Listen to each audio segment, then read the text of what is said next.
Hi, once again, welcome back to another chapter of our Litmosphere textbook.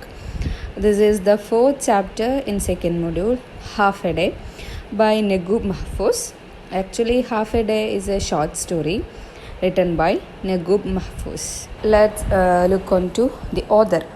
Okay, as we already mentioned, the author is Naguib Mahfouz. He was the first Arabic writer who was awarded the Nobel Prize for Literature. Okay, ഒരു Egyptian റൈറ്ററാണ് Naguib Mahfouz എന്ന് പറയുന്ന ആൾ.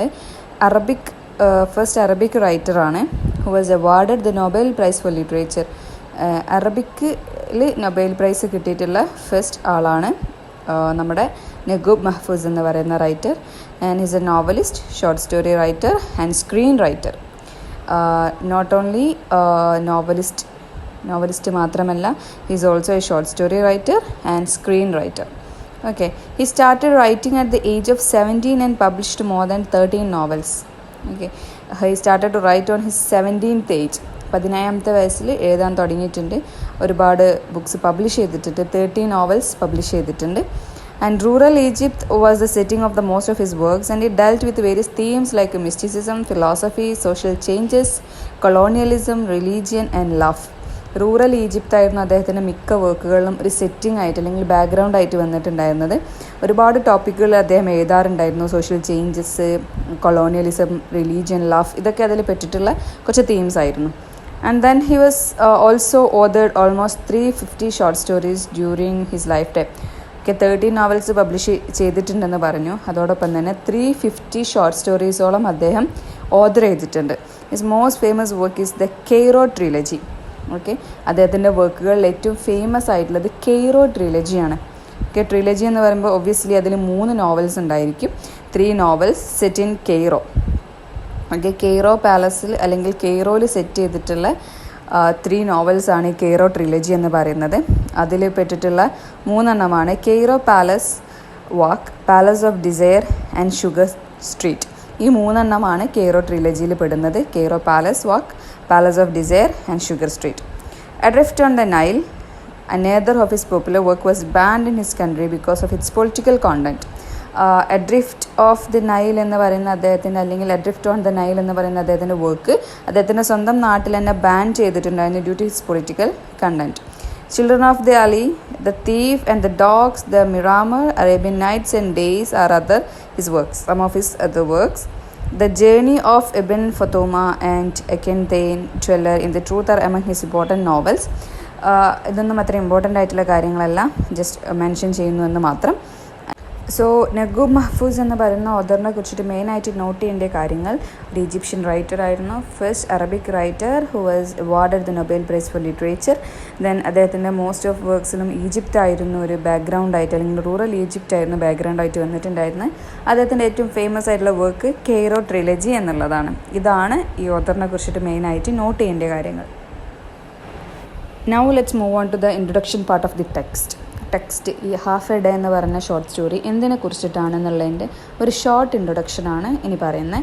The short story half a day was first published in Arabic in 1989 in the work title the false dawn. Okay, we already mention that Naguib Mahfouz എന്ന് പറയുന്ന ആൾ Egyptian റൈറ്ററാണ്, അറബിക്കിലാണ് അധികം എഴുതാറുള്ളത്. സോ ഹാഫ് എ ഡേ എന്ന് പറയുന്ന book ആദ്യം എഴുതിയിട്ടുള്ളത് അറബിക്കിലാണ്.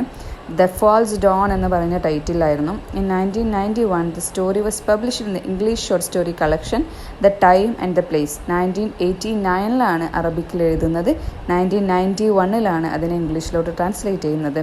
In the collection the time and the place, the time and the place എന്ന് പറയുന്ന ഷോർട്ട് സ്റ്റോറി കളക്ഷനിലാണ് ആദ്യമായിട്ട് ഹാഫ് എ ഡേ പബ്ലിഷ് ചെയ്യുന്നത്.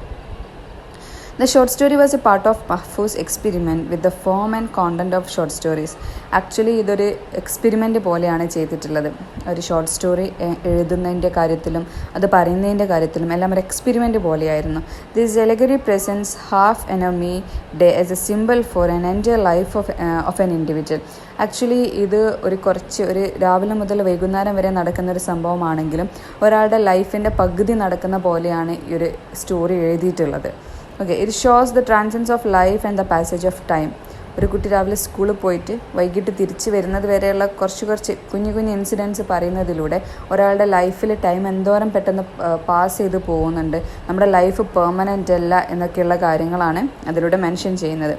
Half a Day can also be considered as a coming-of-age story where the author traces the narrator's life from his time as a schoolboy till he becomes a grandfather. ഒരു machine കറങ്ങുന്ന പോലെ ഒരാളുടെ life ഒരു ദിവസം കൊണ്ട് ഓടിത്തീരുന്നത് പോലെയാണ് ഇതിൽ mention ചെയ്യുന്നത്. It is interesting that this brief short story of 3 pages attempts to describe the whole life cycle of a human being. ഒരു ഹ്യൂമൻ ബീയിങ്ങിൻ്റെ കംപ്ലീറ്റ് ലൈഫ് സൈക്കിൾ അതിൽ പറയുന്നുണ്ട്. രാവിലെ കുട്ടി സ്കൂളിലേക്ക് വരുന്നത് മുതൽ വൈകിട്ട് പോകുന്നത് വരെയുള്ള കാര്യങ്ങൾ പറയുന്നതിലൂടെ ഒരാൾ ജനിക്കുന്നത് മുതൽ അല്ലെങ്കിൽ ഒരു കുട്ടി ചൈൽഡ്ഹുഡ് മുതൽ ആ കുട്ടിയുടെ ഓൾഡ് ഏജ് വരെയുള്ള കാര്യങ്ങൾ അതിലൂടെ മെൻഷൻ ചെയ്യുന്നുണ്ട്. Time passes so fast that even the narrator is taken back by the sudden transformation when a young boy calls him grandfather. Mahfouz plays with the concept of time and also with human psychology in narrating this story. Actually അവിടെ physically ആ കുട്ടി വലുതാവല്ല ചെയ്യുന്നത്. രാവിലെ ഒരു കുട്ടീനെ സ്കൂളിൽ കൊണ്ടേ ആക്കിയിട്ട് അതിൻ്റെ ഫാദർ പോയിട്ട് വൈകുന്നേരം തിരിച്ച് പിക്ക് ചെയ്യാൻ വരുന്ന സമയത്തും ആകുമ്പോഴേക്കും ആ കുട്ടി ഒരിക്കലും ഫിസിക്കലി വലുതാവുന്നില്ല. ഇൻസ്റ്റെഡ് ആ കുട്ടി ആ സ്കൂളിൽ അക്വയർ ചെയ്യുന്ന ഒരുപാട് എക്സ്പീരിയൻസസ് ഉണ്ട്, ഒരുപാട് നോളജ് ഉണ്ട്. അത് വെച്ചിട്ട് ആ കുട്ടീൻ്റെ ഇന്നർ ചൈൽഡാണ് ആക്ച്വലി ഡെവലപ്പ് ചെയ്യുന്നത്. ഓക്കെ, അങ്ങനെ ആ കുട്ടി പുറത്തേക്ക് ഇറങ്ങുന്ന സമയത്ത് കുട്ടിക്ക് ഗ്രാൻഡ് ഫാദർ ആയ പോലെ തോന്നുകയാണ് ആക്ച്വലി. അതാണ് ഒരു ലൈഫ് സൈക്കിൾ മൊത്തം അതിലൂടെ പറയുന്നുണ്ട് എന്ന് പറഞ്ഞതുകൊണ്ട് ഉദ്ദേശിക്കുന്നത്. This story alludes to the changes happened to this homeland over the years. The social, cultural and economic transformation was too sudden and overwhelming that many native people struggled to comprehend and adapt to it. Okay, അതുപോലെ തന്നെ രാവിലെ കുട്ടി സ്കൂളിൽ പോകുമ്പോഴുള്ള സീനും കുട്ടി വൈകിട്ട് തിരിച്ച് വീട്ടിലോട്ട് പോകുമ്പോഴുള്ള സീനും രണ്ടാണ്. ഒരുപാട് ചേഞ്ചസ് ആ സ്ട്രീറ്റിൽ നടക്കുന്നുണ്ട്. അതിലൂടെ ഉദ്ദേശിക്കുന്നത് മരങ്ങൾക്ക് പകരം ബിൽഡിങ്ങുകൾ വരുന്നതും ആളുകൾ മാറുന്നതും സിറ്റി മൊത്തം റഷ് ആവുന്നതും. അപ്പം എന്തോ ഒരു പെട്ടെന്നാണ് നമ്മുടെ നാട്ടിലെ സോഷ്യൽ ചേഞ്ചസ് നടക്കുന്നത് എന്നുള്ളതും കൂടി ഇതിലൂടെ ഉദ്ദേശിക്കുന്നുണ്ട് എന്നാണ് പറയുന്നത്. Okay, now let's move on to the story. This story is starting from the first day of school of a boy. Okay, ആദ്യമായിട്ട് സ്കൂളിലേക്ക് പോകാൻ ഇറങ്ങുന്ന ഒരു കുട്ടീൻ്റെ ഇമേജാണ് ഫസ്റ്റ് വരുന്നത്. പുതിയ യൂണിഫോമും ഷൂസും കാര്യങ്ങളൊക്കെ ആയിട്ട് റെഡി ആവുന്നുണ്ട്. But mentally he's not ready. Okay, പോകാൻ വലിയ ഇഷ്ടമല്ല. കാരണം വീടെന്നുള്ള ആ ഒരു അറ്റ്മോസ്ഫിയറിൽ നിന്ന്, ആ ഒരു ഫ്രീ ആംബിയൻസിൽ നിന്ന് കുട്ടി സ്കൂളിലോട്ട് പോവാണ്. ആ കുട്ടീൻ്റെ ഉള്ളിൽ കുട്ടീൻ്റെ കോൺസെപ്റ്റ് വെച്ചിട്ട് സ്കൂൾ എന്തോ ഒരു പണിഷ്മെൻറ്റ് പോലെയാണുള്ളത്. ഓക്കെ, കാരണം അത് ആ കുട്ടി വീട്ടിൽ നിന്ന് നോക്കിയാൽ അല്ലെങ്കിൽ കുട്ടി കാണുന്ന സ്കൂളുകളെല്ലാം ബിഗ് ബിൽഡിങ്സ് ആണ്, വലിയ ഗേറ്റ്സ് ആണ്. ഉള്ളിൽ നടക്കുന്ന കാര്യങ്ങളൊന്നും പുറത്തേക്ക് അറിയുന്നില്ല. അപ്പോൾ ഈ കുട്ടീനെ സംബന്ധിച്ചിടത്തോളം എന്തെങ്കിലും ഒരു ഒഫൻസ് ചെയ്യുന്ന ആളെ കൊണ്ടിടുന്ന ഒരു സ്ഥലമായിട്ടാണ് സ്കൂള് മൈൻഡിലുള്ളത്. ഓക്കെ, അപ്പം ഈ കുട്ടിയും വിചാരിക്കുന്ന കാര്യം, എൻ്റെ വീടെന്നുള്ള എൻ്റെ സ്വർഗത്തിൽ നിന്ന്, എൻ്റെ ഫ്രീ സ്പേസിൽ നിന്ന് ഞാൻ യാതൊരു ലിമിറ്റ്സും ഇല്ലാണ്ട് യാതൊരുവിധ ബൗണ്ടറിയും ഇല്ലാണ്ട് ഞാൻ ജീവിക്കുന്ന എൻ്റെ വീട്ടിൽ നിന്ന് എന്നെ ഒരു പണിഷ്മെൻ്റ് എന്നുള്ള രീതിയിൽ സ്കൂളിൽ കൊണ്ടുവിടുകയാണെന്നാണ് ഈ കുട്ടി വിചാരിക്കുന്നത്. അതുകൊണ്ട് തന്നെ ഫാദർ കൈ പിടിച്ച് മുന്നോട്ട് പോകുന്നുണ്ടെങ്കിലും കുട്ടി പിന്നിലോട്ടാണ് നടക്കാൻ ആഗ്രഹിക്കുന്നത്. തിരിച്ച് അമ്മേൻ്റെ അടുത്തേക്ക് തന്നെ വരാനാണ് ആഗ്രഹിക്കുന്നത്. പോണ വഴിക്ക് അച്ഛൻ ചോദിക്കുന്നുണ്ട്, സ്കൂളിൽ പോകാൻ ഇഷ്ടമല്ലേ?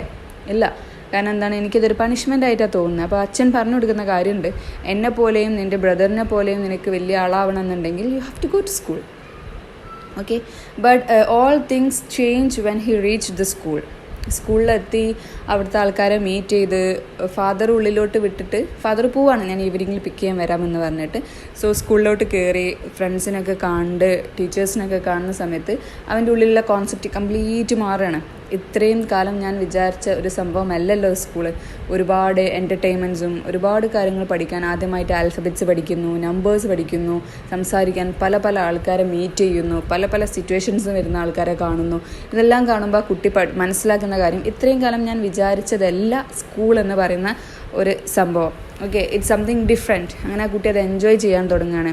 അതോടൊപ്പം തന്നെ ആ കുട്ടി പഠിക്കുന്ന വേറെ കുറേ കാര്യങ്ങളുണ്ട്. രാവിലെ ചിരിച്ചുകൊണ്ടിരുന്ന ടീച്ചർ ഉച്ചയ്ക്ക് ശേഷമാവത്തെ സെക്ഷനിൽ ചിലപ്പം കുട്ടീനോട് ചൂടാവുന്നുണ്ടാവും.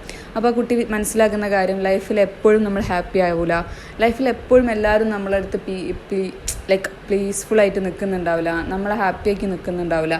ഒരുപാട് കാര്യങ്ങൾ ആ കുട്ടി ആ ഒരൊറ്റ ഡേ കൊണ്ട് പഠിക്കുന്നുണ്ട്. ഓക്കെ, അതാണ് ഈ ഒരു ടൈറ്റിലിൻ്റെ റെലവൻസ് എന്നതും കൂടി. Half a day. കുട്ടി രാവിലെ കയറുമ്പോൾ ഉള്ളിൽ ബ്ലാങ്കാണ്, യാതൊരു കാര്യം ആ കുട്ടീൻ്റെ ഉള്ളിലില്ല. ഓക്കെ, ലൈക്ക് ഒരു ചൈൽഡ് ഉള്ളിലോട്ട് കയറി ഒരു അഡൾട്ട് പുറത്തേക്ക് വരുന്ന പോലെയാണ് വൈകുന്നേരം സ്കൂൾ വിട്ടിട്ട് കുട്ടി പുറത്തേക്ക് വരുന്നു. കുട്ടീൻ്റെ ഉള്ളിലുള്ളത് ഒരുപാട് കാര്യങ്ങൾ ആ കുട്ടി അക്വയർ ചെയ്യുന്നുണ്ട്, ഒരുപാട് കാര്യങ്ങൾ ആ കുട്ടി പഠിക്കുന്നുണ്ട്. ഓക്കെ, അപ്പം അവിടെ നിന്ന് പുറത്തേക്ക് ഇറങ്ങുമ്പം അച്ഛൻ തിരിച്ച് പിക്ക് ചെയ്യാൻ വരുമെന്ന് പറഞ്ഞിട്ടുണ്ടെങ്കിലും അച്ഛൻ വരുന്നില്ല. ഓക്കെ, ആ ഒരു മൊമെൻറ്റിൽ നമ്മൾ മനസ്സിലാക്കേണ്ട കാര്യം, ലൈഫിൽ എല്ലായ്പ്പോഴും നമ്മളെ കൈ പിടിച്ച് സപ്പോർട്ട് ചെയ്യാൻ ആരും ഉണ്ടായിക്കൊള്ളണമെന്നില്ല. Sometimes we have to move on alone. Okay, അന്ന് ആ കുട്ടി ആദ്യമായിട്ട് വേറൊരു സ്ഥലത്ത് നിന്ന് തൻ്റെ വീട്ടിലോട്ട് ഒറ്റയ്ക്ക് നടന്നു വരിക. വഴി അറിയില്ല, ആകെ ഒരു ലാൻഡ് മാർക്ക് മാത്രമേ കുട്ടിക്ക് അറിയുന്നുള്ളൂ. കുട്ടി തിരിച്ച് വീട്ടിലോട്ട് വരുന്ന സമയത്ത് രാവിലെ കണ്ട പോലത്തെ സ്ട്രീറ്റ് അല്ല കുട്ടി കാണുന്നത്. അതെന്തുകൊണ്ടാണ്? അത്രയും പെട്ടെന്ന് ആ കുട്ടീൻ്റെ ഉള്ളിലെ മെൻറ്റാലിറ്റി മാറുകയാണ്. മാത്രമല്ല, ആ ഒരു ചേഞ്ചസ് എന്ന് പറയുന്നത് നമ്മുടെ നാട്ടിൽ സഡനായിട്ട് നടന്നുകൊണ്ടിരിക്കുന്ന സോഷ്യൽ ചേഞ്ചസിനെയും ഇംപ്ലൈ ചെയ്യുന്നുണ്ട്. മോഡേണൈസേഷൻ പെട്ടെന്ന് നടന്നുകൊണ്ടിരിക്കുന്ന കാര്യത്തിനെയും എല്ലാത്തിനെയും ഇംപ്ലൈ ചെയ്യുന്നുണ്ട്. അങ്ങനെ ഇതാണ് ആ ഒരു സ്റ്റോറീൻ്റെ ഔട്ട്ലൈൻ എന്ന് പറയുന്നത്. ഉള്ളിലോട്ട് ഒന്നും അറിയാത്തൊരു കുട്ടിയായി പോയിട്ട് പുറത്തോട്ട് ഒരുപാട് എക്സ്പീരിയൻസ്ഡ് ആയിട്ടുള്ള വെൽ ട്രെയിൻഡ് ആയിട്ടുള്ള ഒരാളായിട്ടാണ് ആ കുട്ടി പുറത്തോട്ട് ഇറങ്ങി വരുന്നത്. ഇതാണ് അതിൻ്റെ ഒരു ഔട്ട്ലൈൻ എന്ന് പറയുന്നത്. നിങ്ങൾക്ക് അറിയുന്ന സ്റ്റോറിയാണ്, അതുകൊണ്ടാണ് ഇത്രയും ഷോർട്ടാക്കി പറഞ്ഞിട്ടുള്ളത്. The short story, Half a Day by Litmosphere, tells the experience of a young boy on his first day in school. The boy is afraid of going to school as he has to spend the day away from home. At the end of the day in school, the boy goes through change and matures from child to an adult. നമ്മൾ already പറഞ്ഞിട്ടുള്ള കാര്യമാണ്. പേടി കാരണം എന്താ നടക്കുന്നതെന്ന് അറിയാത്ത പേടി കാരണം പോകാൻ ഇഷ്ടമില്ലെങ്കിലും പോയി മെച്യൂർഡായിട്ട് ഒരു അഡൾട്ടായിട്ടാണ് ഈ കുട്ടി തിരിച്ചു വരുന്നത്. The author of the story shows how change occurs in the course of a human being's life. നമ്മൾ ചെറുപ്പത്തിൽ നമ്മുടെ വീട്ടിലുള്ള കുട്ടികളുടെ മെൻറ്റാലിറ്റി പോലെയല്ല ഇപ്പം നമ്മുടെ മെൻറ്റാലിറ്റി എന്ന് പറയുന്നത്. ആ കുട്ടികൾക്കുള്ള എക്സ്പീരിയൻസ് അല്ല നമുക്കുള്ള എക്സ്പീരിയൻസ്. നമ്മൾ എക്സ്പീരിയൻസ്ഡ് ആവുന്നതിനനുസരിച്ച് നമ്മുടെ മെൻറ്റാലിറ്റിയും നമ്മുടെ ലൈഫും നമ്മുടെ ആറ്റിറ്റ്യൂഡും നമ്മുടെ കാര്യങ്ങളും എല്ലാം മാറും. അതാണ് ഈ ഒരു സ്റ്റോറിയിലൂടെ ലിറ്റ്മോസ്ഫിയർ എന്ന് പറയുന്ന ഓഥർ ഉദ്ദേശിക്കുന്നത്. Although the narrator is excited about the new clothes he has to wear to school, he resists going to school because he thinks that school is punishment. He asks his father, why school? His father tells him that school is not a punishment as it transforms boy into useful man. അതാണ് അച്ഛൻ കൊടുക്കുന്ന reply. നീ ഒരു boy ആയി പോയിട്ട് useful ആയിട്ടുള്ളൊരു men ആയിട്ട് തിരിച്ചു വരണം. ഈ സൊസൈറ്റിക്ക് യൂസ്ഫുൾ ആയിട്ടുള്ള ഒരു മെൻ ആയി മെച്യൂർഡ് ആയിട്ടുള്ള എക്സ്പീരിയൻസ്ഡ് ആയിട്ടുള്ള ഒരാളായിട്ട് നീ തിരിച്ചു വരണം. Eventually, the father has to push the narrator inside the school gate because he hesitates.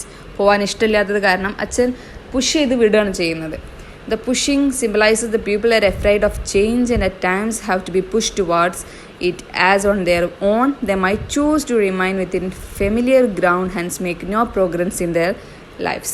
അതായത് അച്ഛൻ പുഷ് ചെയ്യുന്നത് ഒരു സിമ്പിളായിട്ടാണ്. ലൈക്ക് വേറെ ലൈഫിൽ ചില മൊമെൻറ്റ്സിൽ നമ്മൾ പുഷ് ചെയ്തിട്ട് അവിടെ ഇട്ടിട്ട് ഇങ്ങോട്ട് പോരണം, ബാക്കി നടക്കട്ടെ, എൻ്റെ കുട്ടിയല്ലേ, എൻ്റെ കുഞ്ഞു സിസ്റ്ററല്ലേ, എൻ്റെ കുഞ്ഞു ബ്രദറല്ലേ, അല്ലെങ്കിൽ എൻ്റെ ഫ്രണ്ടല്ലേ, അവൻ ഒറ്റയ്ക്ക് മാനേജ് ചെയ്യാൻ പറ്റുമോ എന്ന് വിചാരിച്ചിട്ട് നമ്മളങ്ങനെ ഫുൾ ടൈം സപ്പോർട്ട് ചെയ്ത് ഇങ്ങനെ പാറ്റ് ചെയ്ത് നടന്നിട്ടുണ്ടെങ്കിൽ അയാൾ എന്നും ആ ഒരു ബാക്ക്ഗ്രൗണ്ടിലേ നിൽക്കുള്ളൂ. ഒരു എക്സാം എഴുതുന്ന സമയത്ത് നമ്മൾ ഫ്രണ്ട്സാണ്, ഓൾ റൈറ്റ്, എല്ലാം ശരിയാണ്. ബട്ട് ആ കുട്ടീനെ നമ്മൾ എന്നും ഇങ്ങനെ കോപ്പി അടിക്കാൻ നമുക്ക് അറിയുന്ന കാര്യങ്ങൾ പറഞ്ഞു കൊടുക്കുകയാണെന്നുണ്ടെങ്കിൽ അവൻ എന്നും അല്ലെങ്കിൽ അവൾ എന്നും നിങ്ങളെ ഭാഗത്തുനിന്ന് ആ ഒരു ഹെൽപ്പ് പ്രതീക്ഷിച്ചുകൊണ്ടേയിരിക്കും, പഠിക്കാണ്ട് വന്നുകൊണ്ടേയിരിക്കും.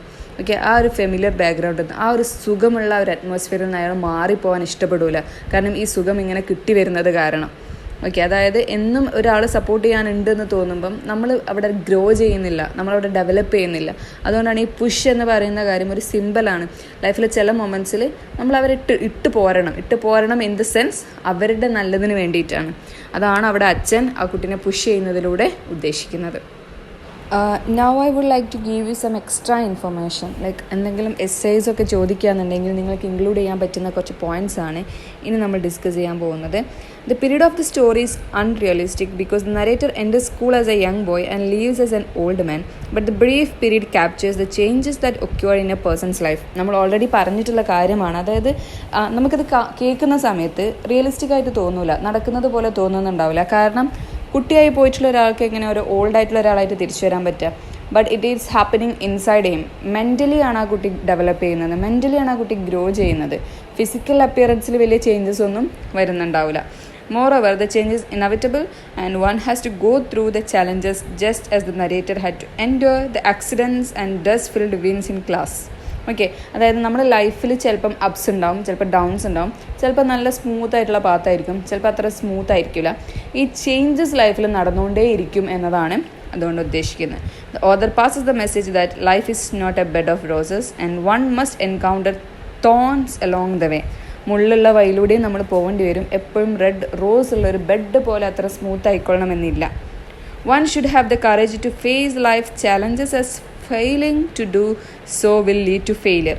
While in school, the narrator realizes that those ready to take advantage of the opportunities that life presents will have happiness and success despite the worries of life. അതായത് നമ്മൾ കംഫർട്ട് ഇങ്ങോട്ടേക്ക് വരും, നമ്മളെ ഹാപ്പിനെസ് ഇങ്ങോട്ടേക്ക് വരും, opportunities ഇങ്ങോട്ടേക്ക് വരും എന്ന് വിചാരിച്ച് നമ്മൾ ഇരിക്കുകയെന്നുണ്ടെങ്കിൽ ഇറ്റ് വിൽ നെവർ ഹാപ്പൻ. നമ്മൾ ഫെയിലായി പോയിക്കൊണ്ടേയിരിക്കുള്ളൂ. ഓപ്പർച്യൂണിറ്റീസ് നമ്മൾ അങ്ങോട്ട് തേടി പോകണം. അപ്പോൾ എന്തൊരു ഇൻസിഡൻറ്റ് നടക്കുന്നുണ്ടെങ്കിലും എന്തൊരു പ്രോഗ്രാം നടക്കുന്നുണ്ടെങ്കിലും നമ്മൾ തള്ളിക്കയറി അതിൽ പാർട്ടിസിപ്പേറ്റ് ചെയ്യണം. എന്താണ് ആ കുട്ടി സ്കൂളിൽ നിന്ന് പഠിക്കുന്ന കാര്യം, അപ്പോൾ അവിടെ മ്യൂസിക് നടക്കുന്നുണ്ട്, അവിടെ ഗെയിംസ് നടക്കുന്നുണ്ട്. ആ സമയത്ത് ഈ കുട്ടി മിണ്ടാണ്ടിരിക്കുകയെന്നുണ്ടെങ്കിൽ അതിനതൊന്നും എക്സ്പ്ലോർ ചെയ്യാൻ പറ്റില്ല. അപ്പോൾ ലൈഫിൽ കാണുന്ന ഓരോ മൊമെൻറ്റ്സിനെയും നമ്മൾ എക്സ്പ്ലോർ ചെയ്യണം എന്നാണ് പറയുന്നത്. By the end of the school day, the narrator has learned a lot about life. When his father fails to turn up at the gate to take him home, he has to walk and find his way home. On his way, he notices that many things have changed in his life, has truly begun as he experienced new things that would influence him for the rest of his life, and he would not be the same. Okay, അങ്ങോട്ട് പോയിട്ടുള്ള ആളായിട്ടല്ല ഇങ്ങോട്ടേക്ക് വരുന്നത്. ഇനി ഞാൻ കാണുന്ന എല്ലാ കാര്യങ്ങളും ഞാൻ ഇന്ന് പഠിച്ചിട്ടുള്ള എക്സ്പീരിയൻസിലൂടെ ആയിരിക്കും ഞാൻ നോക്കി കാണുന്നുണ്ടാവുക. അതാണ് ആ കുട്ടിക്ക് ആ ഈവനിങ്ങിൽ വരുന്ന ഒരു ചേഞ്ച് എന്ന് പറയുന്നത്. Deciding walking home alone shows that the boy has transitioned from a young boy who clutching his father's hand in the morning to a man ready to walk into the world and find his way home. Okay, അതായത് വൈകുന്നേരം കുറച്ച് നേരം അച്ഛനെ wait ചെയ്തിട്ട് അച്ഛൻ വരുന്നില്ല എന്ന് കാണുമ്പം ഒറ്റയ്ക്ക് നടക്കാൻ കുട്ടി കാണിക്കുന്ന ആ കറേജ്, അത് ആ കുട്ടിക്ക് ആ ഒരു ദിവസത്തെ എക്സ്പീരിയൻസ് ഒന്നും ഉണ്ടായിട്ടുള്ളതാണ്. രാവിലെ അച്ഛൻ്റെ കൈ വിടാൻ പേടിച്ച് നിന്നിരുന്ന കുട്ടി ഇന്ന് അച്ഛൻ വന്നില്ലെങ്കിലും ഞാൻ സ്വന്തം വീട്ടിലോട്ട് വഴി കണ്ട് പിടിച്ച് പോവും എന്നുള്ളൊരു മെൻറ്റാലിറ്റിയിലോട്ട് എത്തിയിട്ടുണ്ടെന്നുണ്ടെങ്കിൽ അത് ആ കുട്ടിക്ക് അത്രയും കുറച്ച് നേരം കൊണ്ട് കിട്ടിയൊരു എക്സ്പീരിയൻസ് കാരണമാണ്. അതാണ് പറയുന്നത്, ലൈഫിൽ ചേഞ്ച് ചെയ്തുകൊണ്ടേയിരിക്കും നമ്മൾ. Okay, it doesn't matter. നല്ല ചേഞ്ചസ് ലൈഫിൽ വരാൻ വേണ്ടിയിട്ട് നമ്മൾ എഫേർട്ടുകൾ എടുക്കണം, ഓപ്പർച്യൂണിറ്റീസിനെ തേടി പോകണം, സക്സസ്സിനെ തേടി പോകണം. ഓക്കെ, സോ ഇത്രയും കാര്യങ്ങളാണ് ഇതിൽ പറയുന്നത്. And then I hope you understood the story. Okay, thank you. See you all with another video. By.